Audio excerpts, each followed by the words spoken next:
बांग्लादेश के बीच महामुकाबला चल रहा है। मोहम्मद सिराज ने 2 विकेट झटके नसूम अहमद को पेविलियन भेज दिया है और 250 रन का टारगेट दिया है।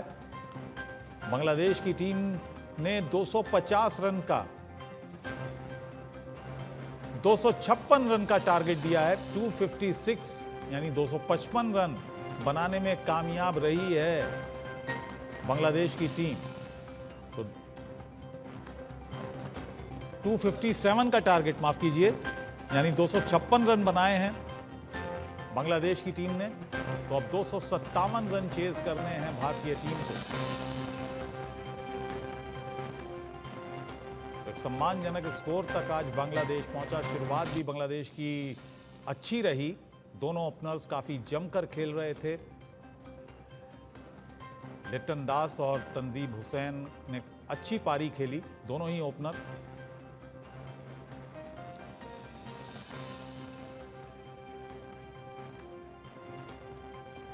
और इंडिया न्यूज़ के स्पोर्ट्स एडिटर मनोज जोशी भी हमारे साथ जुड़ गए हैं। मनोज जी, कैसा रहा मैच अभी तक का ओवरऑल बॉलिंग भारतीयों की तरफ से और बांग्लादेश की बैटिंग? देखिए, बॉलिंग बहुत आला दर्जे की रही है और जिस तरह से सपाट विकेट थी और उसके सपाट विकेट पर जिस तरह से कहर बरपाया, शुरुआती ओवरों में बिल्कुल किसी तरह का एक कोई मौका नहीं दिया। और जिस तरह से जसप्रीत बुमराह ने गेंदबाजी की है जैसे पिछले मैचों में करते आए हैं और पूरा कंट्रोल उन्होंने रखा। 4 ओवर में बहुत ही लिमिटेड उन्होंने जो है पूरी तरह से शिकंजा कसे रखा।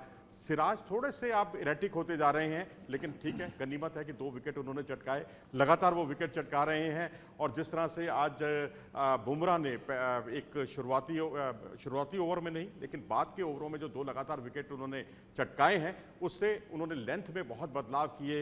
एक शॉर्ट पे डिलीवरी पर उनको विकेट मिला, एक उन्हें जो है यॉर्कर लेंथ पर उनको विकेट मिला। इसी तरह से अगर आप देखें तो जडेजा या सिराज जो है बिल्कुल बाहर की तरफ निकाल रहे थे, सीम मूवमेंट का अच्छा इस्तेमाल कर रहे थे। और वहीं जडेजा ने आज जिस तरह से आउट किया, 2 विकेट चटकाए हैं, तो जडेजा और कुलदीप यादव, इन दोनों की जुगलबंदी ऐसी हो गई है कि मिडिल ओवर में इन पर रन बनाना बहुत ही मुश्किल हो गया है जी। और जडेजा हमेशा से टर्निंग पॉइंट रहे हैं। देखा गया है कि कितना बैटिंग में भी कभी कभी चौंका देते हैं और बॉलिंग में तो हमेशा चौंकाते हैं वो किसी भी टीम को। जी हाँ, बिल्कुल। अगर आप मिडिल ओवर जो होते हैं 11वें ओवर से लेकर 40वें ओवर तक कई टीमें जो हैं आला दर्जे का प्रदर्शन नहीं कर पाती, लेकिन जहां इन दोनों की वजह से भारतीय जो पारी है, भारतीय जो गेंदबाजी है, वो काफ़ी असरदार साबित होती है। और जिस तरह से 33वें ओवर में पिछली बार भी लाए थे कुलदीप यादव को और यहाँ भी 33वें ओवर में लाए, बुमराह को 34वें ओवर में लगाए। थोड़ी सी आज रटी रटाई सोच जरूर दिखाई दी, लेकिन इन गेंदबाजों ने भी निराश नहीं होने दिया। और आज जिस तरह से कुलदीप यादव ने एक विकेट बहुत बखूबी चटकाया, तंजीद हसन जो कि जमे हुए बल्लेबाज थे, उनको ड्रिंक्स के बाद जो है जिस तरह से उनको उखाड़ा, उसके बाद वो एक टर्निंग पॉइंट था। और यहाँ आज ये भी कहना ज़्यादा सही होगा कि जिस तरह से आज लगातार चौथे मैच में भारत चेस कर रहा है और एक समय चारों में स्थिति एक ही थी, चारों मैचों में एक सिमिलरिटी दिखाई देती है कि टीम बहुत मजबूत स्थिति में पहुंच रही थी, वहां पर शिकंजा कसा जाता है और उसके बाद विकेटों का पतझड़ हो जाता है। आज भी 110 रन पर 1 विकेट था और उसके बाद जिस तरह से विकेटों पर शिकंजा कसा गया, गेंदबाजों पर बल्लेबाजों पर शिकंजा कसा, वो अपने आप में काबिल तारीफ था जी। चलिए, मेरे सहयोगी अनिल ठाकुर भी जुड़ गए हैं मेरे साथ न्यूज़ रूम से। क्या उम्मीदें हैं अनिल? अब भारतीय बल्लेबाजी होनी है और ख़ास तौर से अब शोर होने वाला है। इतना शोर होगा कि सुनाई नहीं देगा कुछ जिस समय, और ख़ास तौर से सबकी निगाहें रहेंगी क्योंकि पिछली इनिंग धुआंधार वाली रही थी रोहित शर्मा की। बिल्कुल अबुल, देखिए जिस तरह से मनोज जोशी जी ने बताया कि जो पिछले मैच हुए भारत के साथ कुछ समान से मैच हैं और कुछ वैसा ही हुआ जैसा पिछले 3 मैचेस में हुआ है। और मुझे लगता है कि ये बैटिंग पिच है और भारतीय टीम जो है इस स्कोर तक आसानी से, इस लक्ष्य को आसानी से हासिल कर लेगी। और सबकी उम्मीदें, सबकी नज़र जो है शुभमन गिल और रोहित शर्मा के साथ साथ विराट कोहली पर भी है, क्योंकि पुणे के मैदान पे एमसीए के ग्राउंड पर उन्होंने 2 शतक भी लगाए हैं और जो चेज मास्टर उनको कहा जाता है। तो मुझे लगता है कि विराट कोहली, रोहित शर्मा और शुभमन गिल जो हैं वो बल्ले से कमाल करते हुए नजर आएंगे। और चेज मास्टर कहे जाने वाले विराट कोहली से सबको उम्मीदें हैं कि आज वो बड़ा स्कोर कर सकते हैं इस पारी में अपनी में। जी मनोज जी, आज एक दृश्य देखने को मिला जब हार्दिक पांड्या थोड़े परेशानी में थे और उनको खिंचाव था टांग में, जब वो बॉल रोकने की कोशिश कर रहे थे। क्या क्या खबर है उनके बारे में? जी हाँ, उनका स्कैन वगैरह हुआ है। स्कैन रिपोर्ट की जैसे ही खबर मिलेगी हम आप तक ताज़ा तरीन खबर ज़रूर देंगे। लेकिन फिलहाल पूरी जो अपनी टीम है पूरी पारी में वो जो है गेंदबाजी करते नहीं दिखे, फील्डिंग करते हुए नहीं दिखे।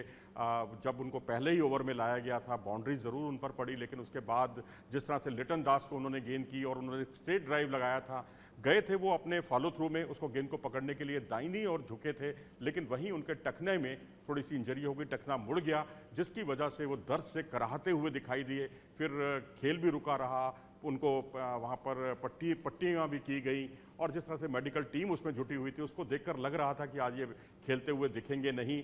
लेकिन अब बहुत कुछ अब निर्भर करेगा कि भारतीय टॉप ऑर्डर पर, क्योंकि एक दबाव रहेगा भारतीय टीम पर, क्योंकि एक बल्लेबाज अगर नहीं उतरता है तो उस स्थिति में कहीं ये स्कोर भी पहाड़नुमा ना बन जाए, क्योंकि ट्रेंड बदल गया है इस पूरे टूर्नामेंट का। जो शुरुआती 10 मैचों में लग रहा था कि खूब रन बन रहे हैं, खूब सेंचुरियां बन रही हैं और पश्चिमी मीडिया पूरी तरह से चिल्ला रहा था कि यहाँ बिल्कुल अब कंडीशन जो है पाटा विकटें बनाई गई हैं, लेकिन उसके अगले जो 5 मैच थे वहाँ पर रन बनाना मुश्किल हो गया और फ्लड लाइट्स में खेलना और भी मुश्किल हो गया। तो ये एक चुनौतीपूर्ण रहेगा। और दूसरी बात, सबसे बड़ी जो चुनौती रहेगी वो ये कि यहाँ पर जो उनके तेज़ गेंदबाज हैं उसमें 2 तेज़ गेंदबाज बाएं हाथ के हैं और बाएं हाथ के तेज़ गेंदबाज भारत के लिए परेशानी का सबब बने हैं। एक लेफ्ट आर्म स्पिनर जो है शाकिब अल हसन नहीं खेल रहे हैं इंजरी की वजह से, लेकिन नसूम अहमद को शामिल किया गया है। हालांकि ये उतने तेज़ तरार वैसे नहीं है, शाकिब जैसा तजुर्बा भी नहीं है इनके पास। 2 मैच भारत के खिलाफ खेले हैं और दोनों में इन्हें कोई विकेट नहीं मिला है, तो इसलिए स्पिनर्स को लेकर मेरे ख्याल से ज़्यादा चिंता की ज़रूरत नहीं है।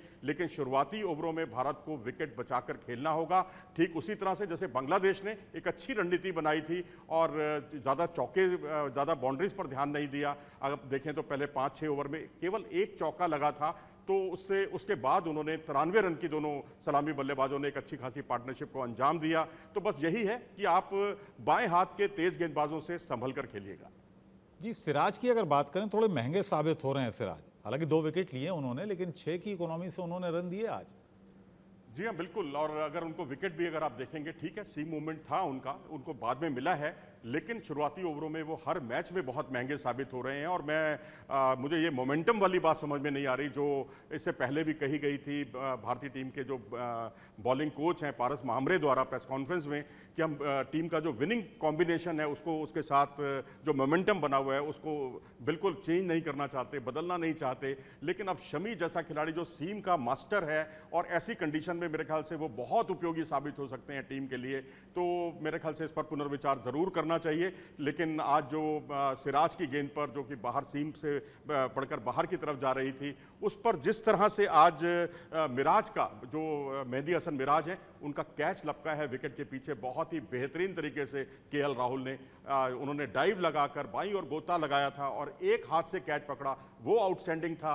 और उसके अलावा एक और कैच आज देखने को मिला जो जडेजा ने आज पकड़ा, वो भी बहुत ही शानदार था बुमराह की गेंद पर। तो इस तरह से आज भारत की फील्डिंग बहुत आउटस्टैंडिंग रही और आज कुलदीप यादव ने जो 2-1 मौकों पर जो डाइव लगाकर जो बाउंड्री रोकी है वो भी बहुत ही अद्भुत है। और वो भी मैं कहूंगा कि उत्तर प्रदेश से ताल्लुक कोई दो राय नहीं है कि भारतीय जो फील्डिंग है उसको वो कमाल की है। और अगर देखा जाए तो पूरे विश्व में इस समय पहले नंबर की आला दर्जे की अगर फील्डिंग का में पॉइंट्स दिए जाएं तो भारत सबसे ऊपर होगा। अनिल, क्या मानते हैं आप?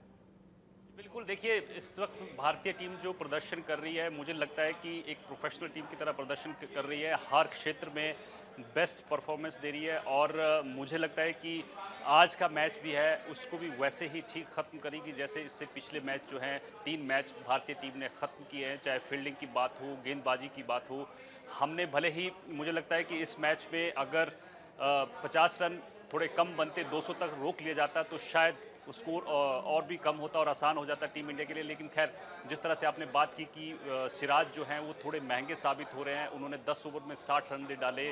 और शार्दुल ठाकुर उनसे भी थोड़ा महंगे साबित हुए हैं, उन्होंने 9 ओवर कराए हैं और 59 रन उन्होंने दिए हैं।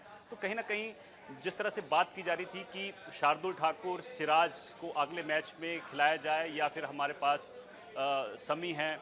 शमी को खिलाया जाए, ये सारी चर्चा का विषय है। लेकिन कहीं ना कहीं गेंदबाज अगर थोड़ा जिस तरह से दोनों गेंदबाज महंगे साबित हुए हैं और मुझे लगता है कि बांग्लादेश की टीम ने शुरुआती के 10 ओवर बहुत अच्छे खेले हैं, लेकिन 20 से 40 के बीच में जो 20 ओवर हैं उसमें भारतीय गेंदबाजों ने बांग्लादेश को कहीं ना कहीं लॉक किया था, रोका था और उसमें कम स्कोर बना है। लेकिन फिर 40 से 50 के बीच में फिर से उन्होंने स्कोर थोड़ा ऊपर किया है, क्योंकि जो कल मनोज जोशी जी बात कर रहे थे, हम चर्चा कर रहे थे कि जो बांग्लादेश के पुछल्ले नीचे के जो बल्लेबाज हैं उनको रोकना बड़ा ज़रूरी होगा, क्योंकि वो लगातार प्रदर्शन कर रहे हैं और आज भी वही देखने को मिला।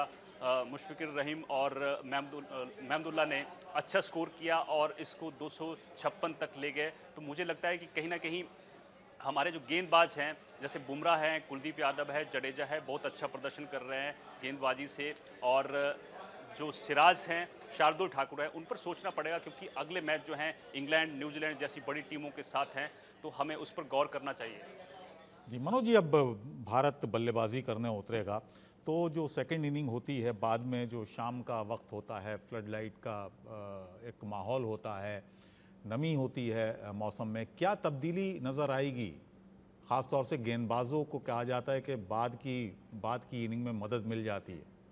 जी हाँ, बिल्कुल। अब ट्रेंड जो है वो यही चल रहा है कि बाद में खेलना बहुत मुश्किल हो रहा है, और जहाँ तक बाएं हाथ के तेज़ गेंदबाज हैं वो भारत के लिए परेशानी का सबब रहे हैं, चाहे वो मोहम्मद आमिर रहे हों 2017 में, चाहे वो ट्रेंट बोल्ट रहे हों, चाहे शाहिन शाह अफरीदी रहे हों, लेकिन मुस्ताफिजुर रहमान ने भी भारत को परेशान किया है। जो पिछले वर्ल्ड कप से लेकर अब तक भारत जो 3 मैच हारा है बांग्लादेश से, उसमें एक मैच मुस्ताफिजुर रहमान के नाम था जहाँ उन्होंने 5 विकेट चटकाए थे। यहाँ पर भी मुस्ताफिजुर रहमान मौजूद हैं और उनका साथ देने के लिए शोरिफुल इस्लाम को वो टीम में मौजूद है, यानी 2 बाएं हाथ के गेंदबाज हैं। लेकिन एक समझौता भी मैं कहूँगा किया है बांग्लादेश ने अपने बॉलिंग अटैक के साथ, क्योंकि इस अटैक में अगर आप देखें तो एक गेंदबाज कम है। अब महमूदुल्लाह जो गेंदबाजी अब करते ही नहीं है, एक समय खूब गेंदबाजी किया करते थे, ऑलराउंडर हैं टीम के, लेकिन आज उनसे भी आज 10 ओवर कराना मजबूरी हो गई है, क्योंकि मुझे तो ले देकर ये 4 ही गेंदबाज इनके दिखाई दे रहे हैं। अब महमूदुल्लाह से भी गेंदबाजी करानी पड़ेगी, तो कुछ एक ऑप्शन, सीमित ऑप्शन है उनके पास, लेकिन सीमित ऑप्शंस का अधिकतम इस्तेमाल करना चाहती है इस वक्त बांग्लादेश की टीम। लेकिन मैं समझता हूँ शुरुआती 15 ओवर कम से कम एहतियात के साथ खेलें, विकेट ना। चलिए अब